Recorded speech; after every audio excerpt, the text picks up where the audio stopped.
Olá, muito boa tarde, bem-vindos aos Finais de Tarde em Sintonia, hoje com uma emissão especial que pretende assinalar o Dia Nacional do Doente com AVC.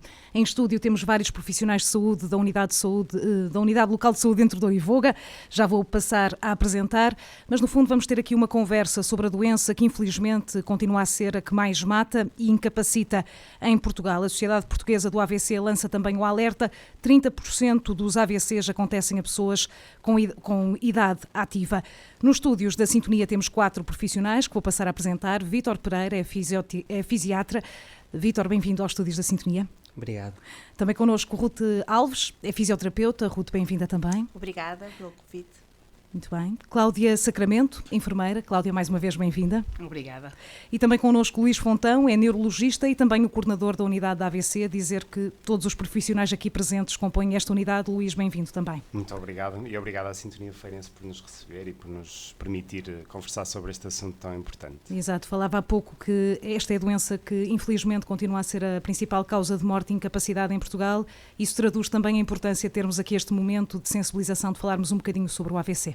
É fundamental, continua a ser a principal causa de morte e de morbilidade nas pessoas em Portugal, portanto isto significa custos gigantescos para a sociedade, quer em termos de custos económicos, quer em termos de custos para as famílias, mas muito mais do que custos em si, é toda a angústia que os doentes que sofrem um AVC têm e nós conseguimos testemunhar isso em primeira mão.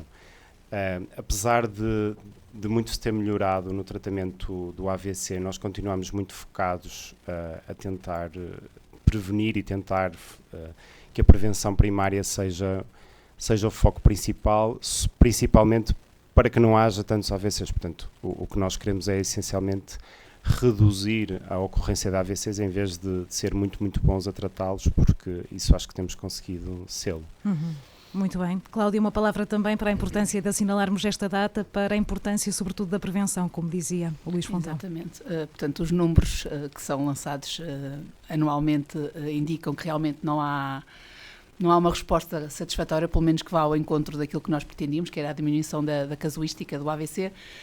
Portanto, dado que o nosso objetivo é que haja um menor número e que haja maior número de medidas preventivas, acho que é fundamental que dias como hoje e outros, que obviamente que podem surgir, seja lembrado. Uhum. Sobretudo as pessoas que sofreram um AVC, os familiares das pessoas que sofreram um AVC, é fundamental. Claro, Ruth, Sim. Uma palavra também a propósito da importância desta data e refletindo também sobre este dado, que 30% das pessoas que têm AVC estão em idade ativa.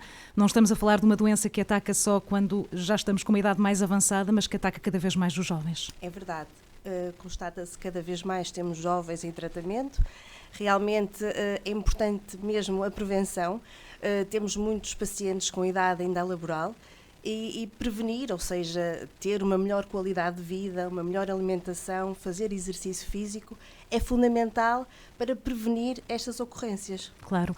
Vítor, uma palavra para tudo isto também, para esta reflexão e também para a questão de hábitos de vida saudável, e aqui também falamos, por exemplo, de não fumar, também evitar o consumo de bebidas alcoólicas, tudo isto aumenta a probabilidade de haver um AVC. Exatamente, é fundamental a questão da alimentação e dos hábitos etílicos.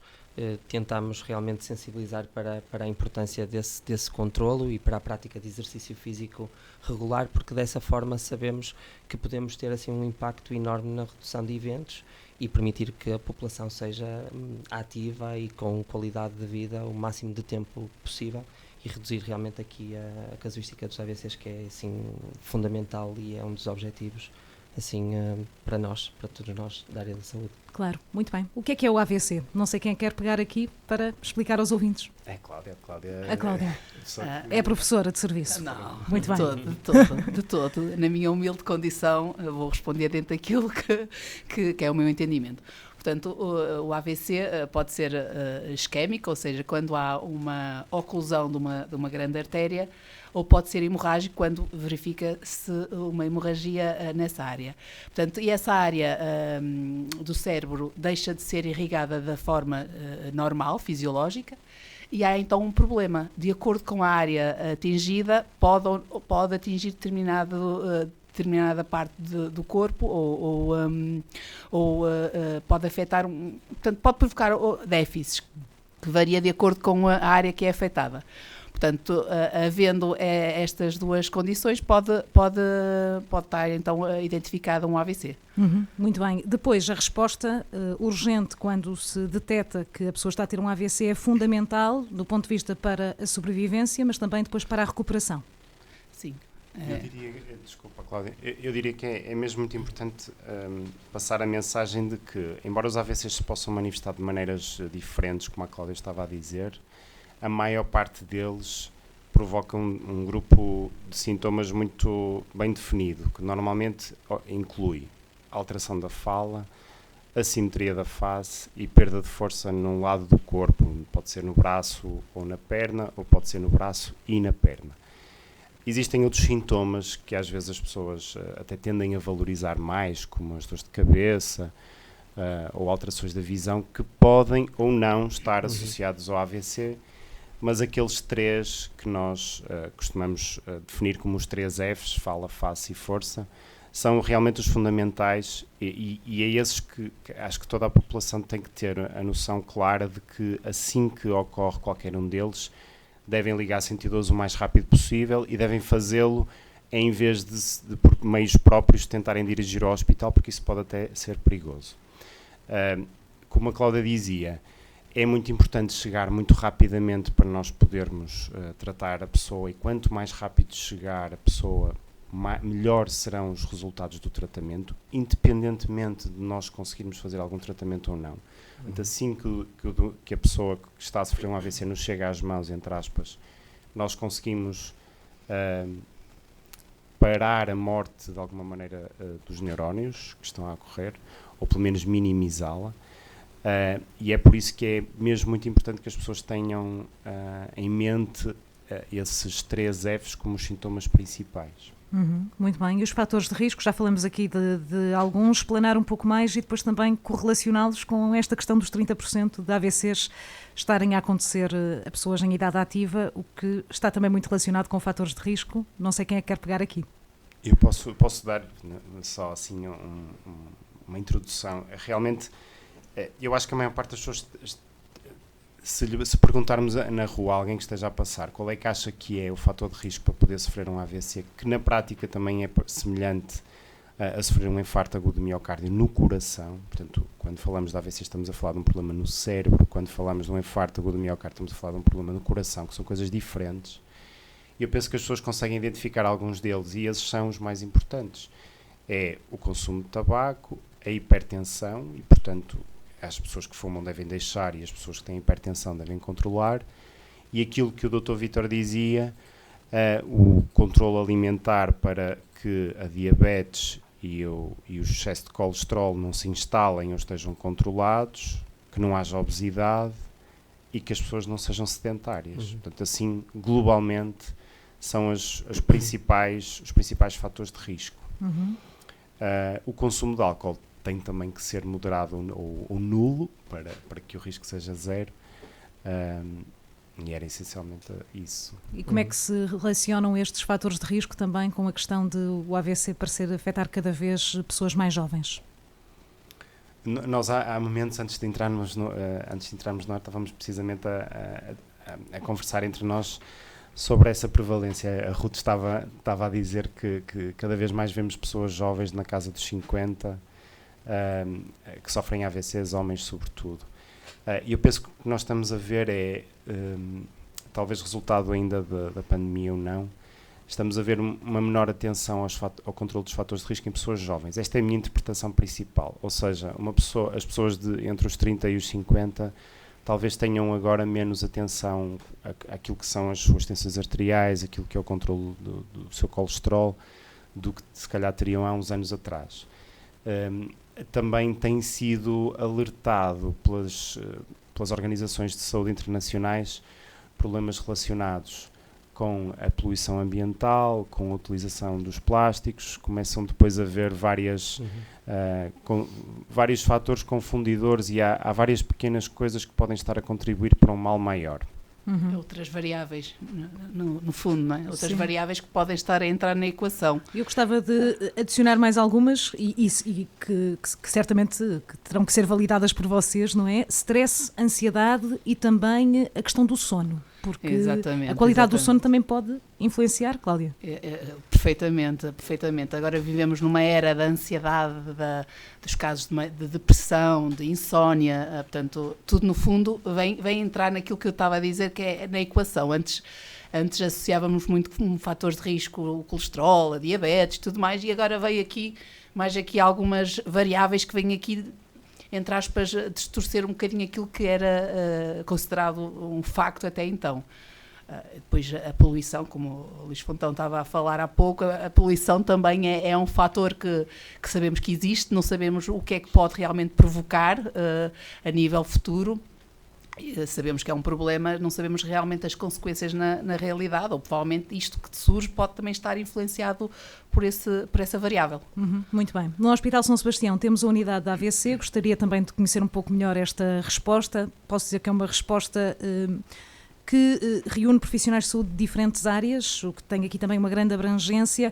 Se calhar vou perguntar ao coordenador Luís, que unidade é esta, que trabalho diferenciado é que faz também na área do tratamento do AVC? Eu acho que felizmente, e acho que as pessoas que são servidas por este hospital têm a sorte de poder contar com uma equipa que se entende muito bem e que trabalha, quer dizer, não querendo parecer arrogante, mas acho que trabalha com níveis de excelência altos e que tenta melhorar a todo o tempo.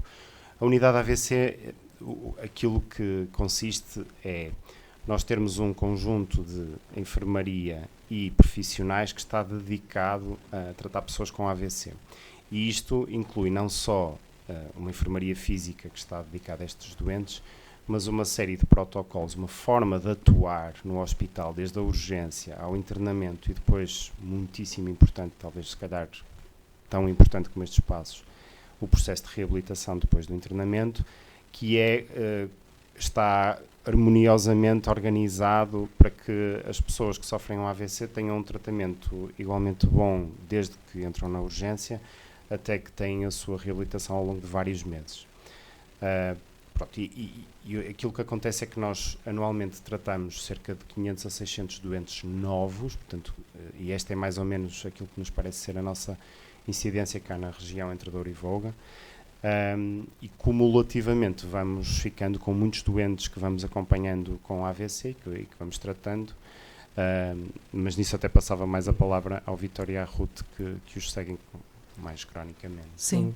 Eu, enquanto fisiatra, juntamente com a doutora Joana Leal, trabalhamos em conjunto com a neurologia e com toda a equipa de reabilitação, desde fisioterapeutas, está aqui a terapeuta Ruth, mas também a terapeuta Berta, com a terapia da fala, com a terapia ocupacional e também com a enfermagem de reabilitação, ou seja, trabalhamos todos em conjunto, temos várias reuniões semanais no sentido de tentarmos realmente otimizar a resposta da reabilitação, que sabemos que é importante que comece o quanto antes. Nós fazemos uma avaliação nas primeiras 24 a 48 horas e desde que depois seja conseguida a estabilidade clínica do doente, então articulamos todo o programa de reabilitação de forma a tentar, logo numa fase aguda, no internamento, prestar esses cuidados da melhor forma possível, sempre individualizados a cada doente, e depois, como o Dr. Fontão estava a dizer,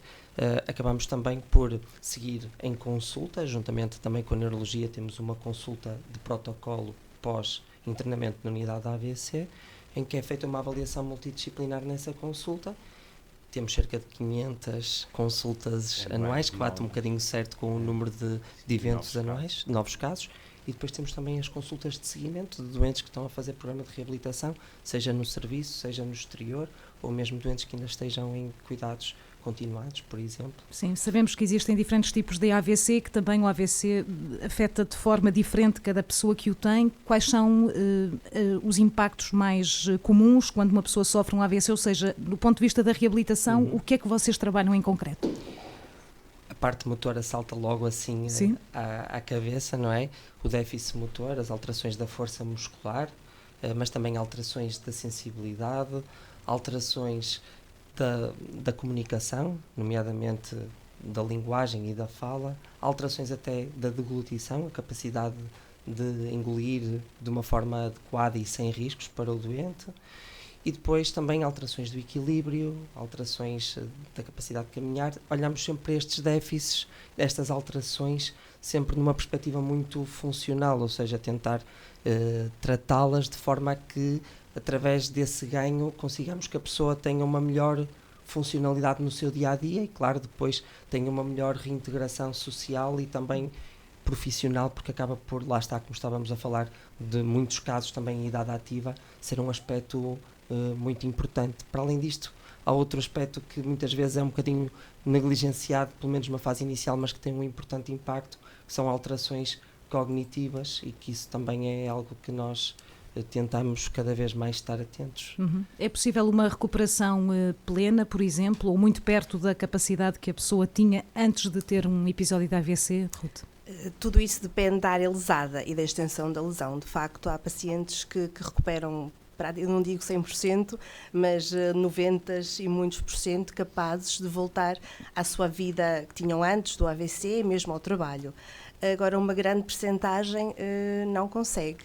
O nosso trabalho é mesmo esse, trabalhar na recuperação, na funcionalidade, na autonomia, mas há casos muito complexos de AVCs que é praticamente impossível a recuperação perto do que é total, e ficam com muitas lesões e muita incapacidade. É importante gerir também expectativas, não é? Essa parte é fundamental. Isso é a parte mais complexa.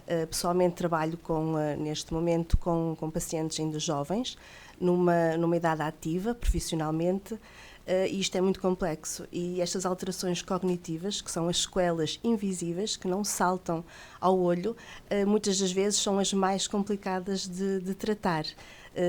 Tendo um jovem de 37 anos perfeitamente autónomo, profissionalmente ativo, com uma vida, de um momento para o outro deixa de ter tudo isso e ser dependente de tudo e de todos. E com alterações de linguagem, com todas as alterações que o Dr. Vítor descreveu, isto é muito complexo. Sim, o Vítor falava também há pouco que a reabilitação começar o mais rapidamente possível é essencial também para a recuperação plena. A força de vontade do próprio paciente também conta muito aqui. Sem dúvida, sem dúvida. E nós, fisioterapeutas, depois de uma avaliação de fisiatra, começamos logo a intervenção.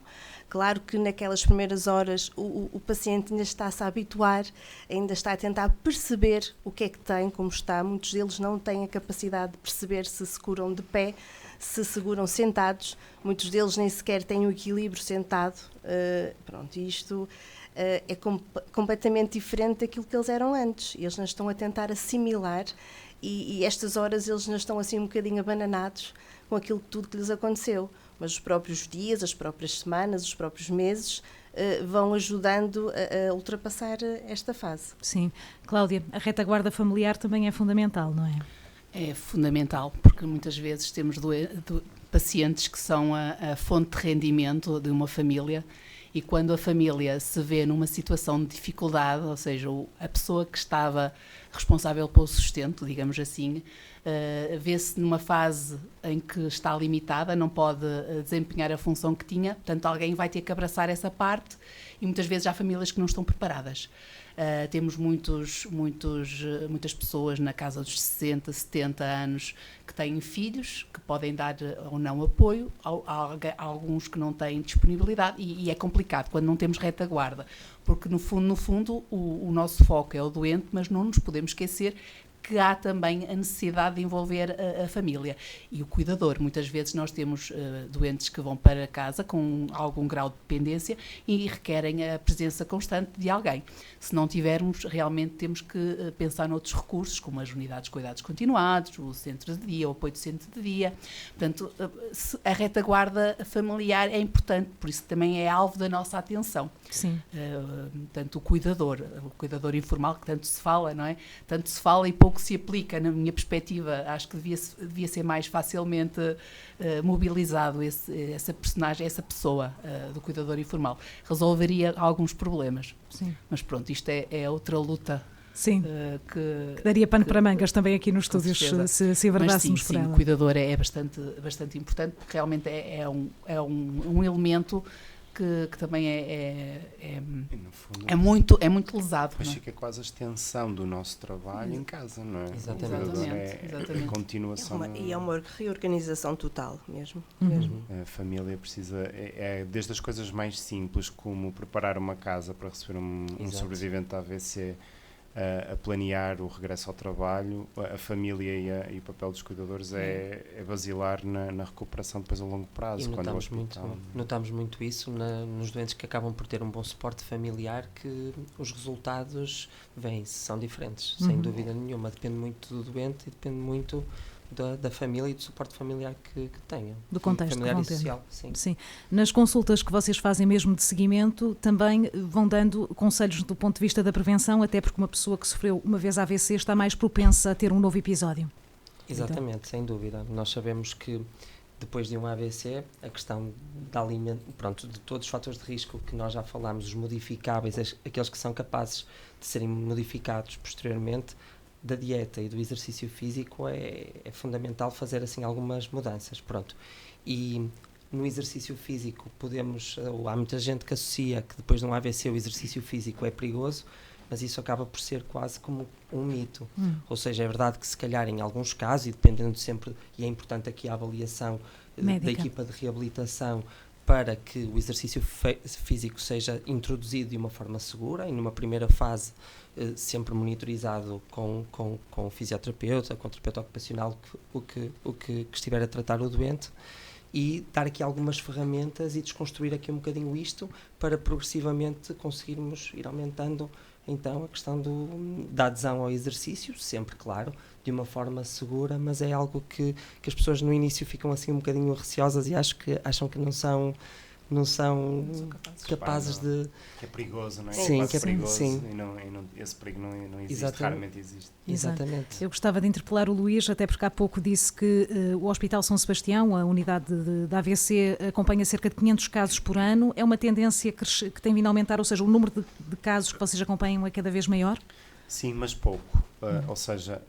vai estabilizando, entre aspas, mas já ainda assim algum sim. crescimento. Nós temos tido sempre um crescimento ligeiro, andamos entre os 500 e os 600 doentes anuais. O que tem sido diferente, e isso tem-se notado bastante nos últimos 2 ou 3 anos, é o número de doentes que nos chega mais rápido ao hospital e por isso consegue um tratamento melhor. E eu não consigo responder à pergunta se são mais doentes que estão a acontecer nestes 2 ou 3 anos ou se realmente as pessoas estão a chegar simplesmente mais rápido e isso permite-nos tratá-las com os tratamentos que conseguimos oferecer nas primeiras horas. É muito diferente uma pessoa chegar muito rapidamente ao hospital ou chegar 1 ou 2 dias depois, é completamente diferente aquilo que nós conseguimos oferecer. E, de facto, o número de doentes que temos conseguido tratar dentro dessa janela de tempo tem crescido francamente, mais de 20% ou 30%. Temos muito mais doentes do que tínhamos durante a pandemia e mesmo em 2022 e 2023 o número é mais baixo do que o número atual de 2024 e 2025.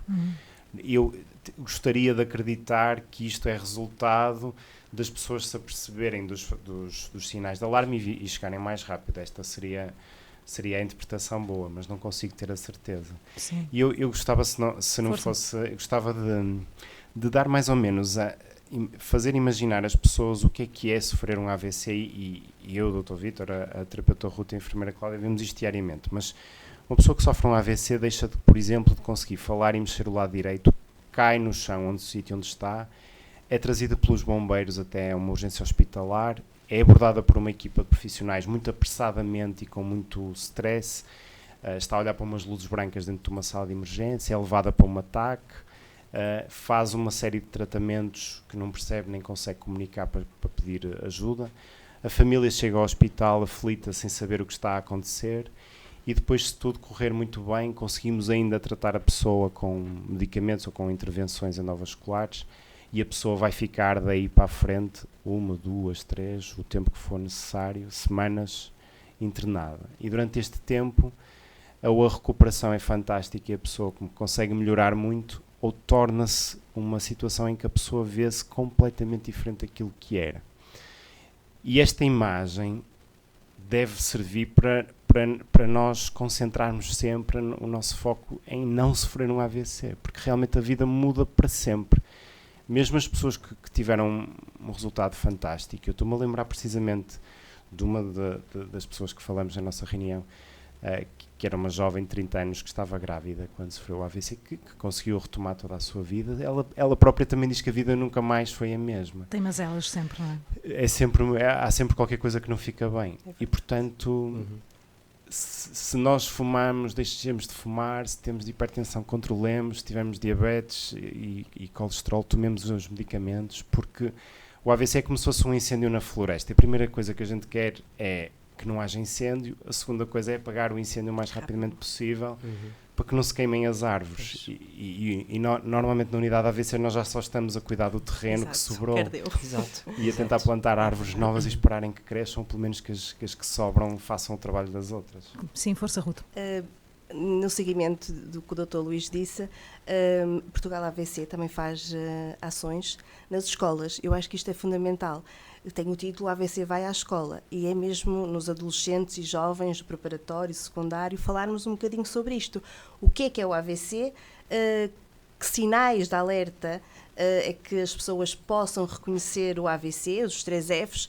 Isto é fundamental. Um jovem, um adolescente, verificar que um tio, um avô, uma pessoa que passa na rua teve um AVC. E realmente tempo é cérebro. Quanto mais rápido se verificar que alguém está a ter um AVC e realmente for conduzido para uma urgência, daqui pode ditar o seu futuro e a sua autonomia. É fundamental isto. Eu acho que cada vez mais as pessoas estão um bocadinho mais alerta para reconhecer. Agora temos é que continuar o trabalho da prevenção mesmo e batalhar nos fatores de risco e fazer muito exercício e ter uma alimentação saudável, sem dúvida. Dr. Luís, a propósito da unidade AVC daqui do Hospital São Sebastião, o que é que torna esta resposta também diferenciadora e também com os bons resultados que tem tido ao longo de mais de uma década de existência? Eu diria que a resposta principal é estarmos aqui os 4, isto é a equipa ser multidisciplinar, ter pessoas que despojadamente gostam de trabalhar com uns com os outros e com os doentes e gostam de fazer melhor. Acho que esse é o segredo do sucesso, é as pessoas estarem empenhadas, muito mais do que os equipamentos ou... acho que é mesmo um trabalho de equipa. Felizmente, nós temos conseguido dar alguns passos. Nós, atualmente, que era uma coisa que não tínhamos, precisamente há cerca de um ano, que há sempre um neurologista 24 horas por dia a atender AVCs no Hospital da Feira, portanto, no Hospital São Sebastião. Já é um grande incremento na qualidade. E, a par disso, temos conseguido manter profissionais de saúde, como estes 4 que aqui estão, e conseguimos de facto ter uma enfermaria, uma equipa de tratamento agudo e de reabilitação desde a urgência até ao internamento, mas também uma consulta de seguimento que consegue ao longo desta década, mais de uma década, manter mais ou menos os padrões de qualidade que eu acho que são invejáveis, são muito bons. Fico muito satisfeito por fazer parte desta equipa. O Luís falava no arranque desta conversa também que esta doença traz graves prejuízos, não apenas a título individual e para as famílias que afeta, mas também em termos económicos para o país. Há necessidade de olhar com mais atenção para a doença do AVC e instituir, se calhar, outro tipo de medidas mais efetivas, mais assertivas para combater este flagelo. Sem dúvida, e tem-se feito alguns estudos, felizmente, sobre o impacto económico quer do AVC, quer da eficácia dos tratamentos e quanto na prática são eficazes os tratamentos para o balanço económico do AVC.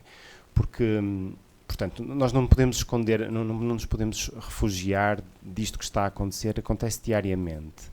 Se em Portugal esta é a doença que mais incapacidade provoca, se nós a prevenirmos ou se nós a tratarmos melhor, os custos relacionados com ela vão ser muitíssimo menores.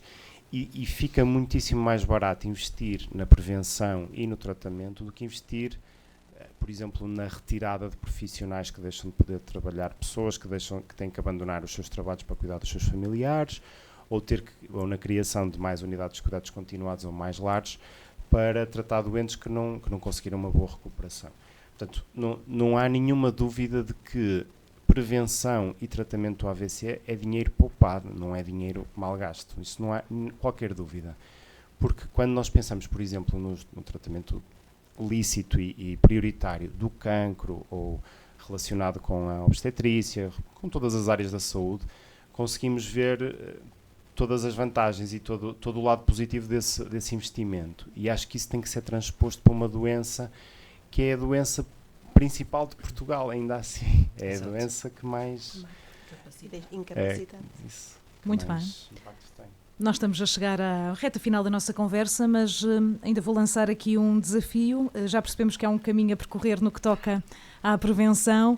Vítor, olhando para estes dados que sabemos que é a doença que mais mata e incapacita em Portugal, na sua opinião, o que é importante que mude ou onde é que é preciso apostar mais para conseguirmos debelar este problema? Sem dúvida na prevenção.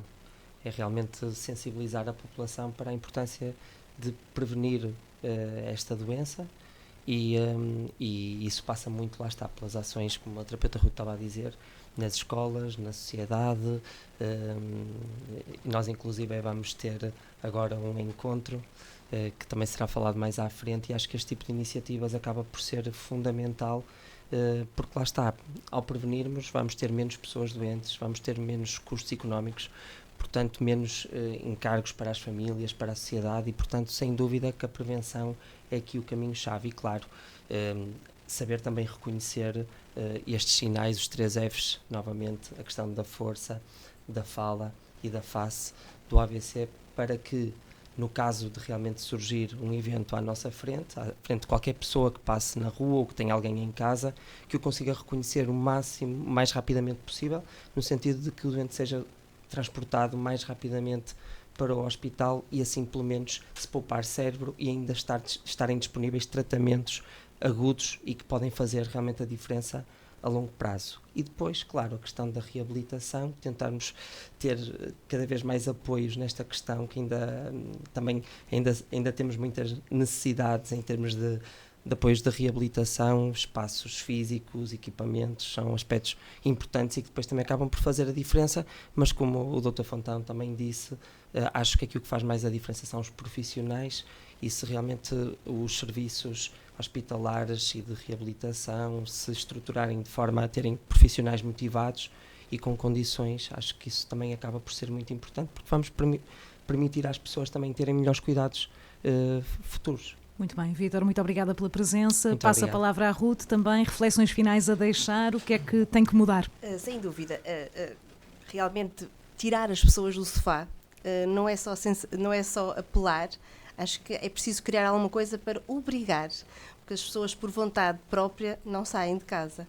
É mesmo preciso retirá-las do sofá, ter controle também na alimentação, é fundamental isso. Agora, relativamente à reabilitação, há realmente muita coisa a mudar. É preciso mais ajudas no domicílio. Os pacientes vão para casa dependentes e a família não está preparada para o fazer. Há custos económicos acrescidos.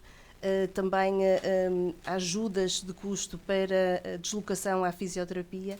São aspectos muito importantes. Muito bem. Cláudia, o que é que fica por dizer ou que mensagem é preciso reforçar? Não.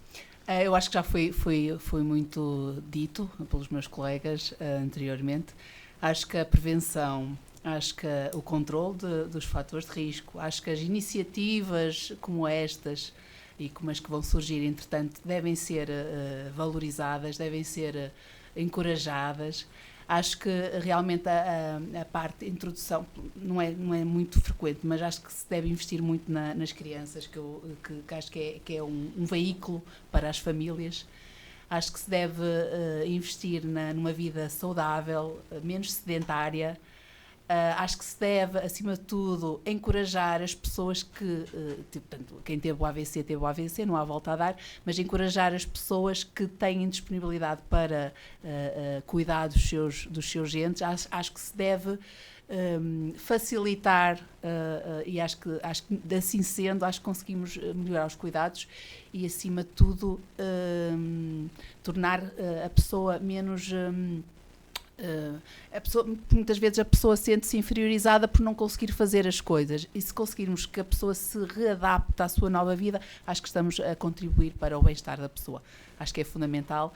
Nós temos muitos doentes que sofreram AVC, que são verdadeiros heróis, e ao longo da minha experiência tenho conhecido verdadeiros heróis, e é realmente também hoje que devem ser lembrados. Sim, os sim. verdadeiros heróis, que os doentes são, sobretudo aqueles que lutaram para melhorar a sua condição. Claro, esses casos de sucesso também ajudam a manter a moral da equipa, Exatamente, não é? Portanto, às vezes nós pensamos assim, como é que é possível a pessoa ir buscar força, não sei bem aonde, para conseguir contornar um problema que é tão grande, que é o AVC. Muito bem. Cláudia, muito obrigada pela presença também. Luís, terminamos consigo. O que é que fica por dizer? A Cláudia disse as minhas palavras. A única forma que tenho de acrescentar alguma coisa é dizer que os profissionais, os médicos, enfermeiros, os terapeutas também são verdadeiros heróis, e nós diariamente fazemos um trabalho muito meritório e tudo foi dito tal como eu gostaria que fosse dito pela Cláudia, e queria só acrescentar que ela também, a Ruth também, o Vítor também, todos nós representantes no fundo das equipas que estamos a trabalhar, também somos verdadeiros heróis quando tentamos fazer o melhor que podemos. E agora, se cada pessoa que ouviu esta conversa se pensar nem que seja só 10 segundos sobre como pode evitar ter um AVC no futuro, nem que sejam 10 segundos que passe na cabeça delas para fazer alguma medida de todas estas que falamos, acho que já é uma boa, belíssima mensagem. Sim, Obrigado. já valeu a pena, não é? Muito. Luís, muito obrigada também pela presença. Obrigado. Obrigado aos 4. Foram magníficos nesta conversa que assinala o Dia Nacional do Doente com AVC. Da minha parte é tudo por hoje. Depois das 6, como sempre, há a sintonia de ataque para o rescaldo do fim de semana desportivo. Daqui a pouco, Filipe Dias vai assumir o comando da emissão. Boa tarde.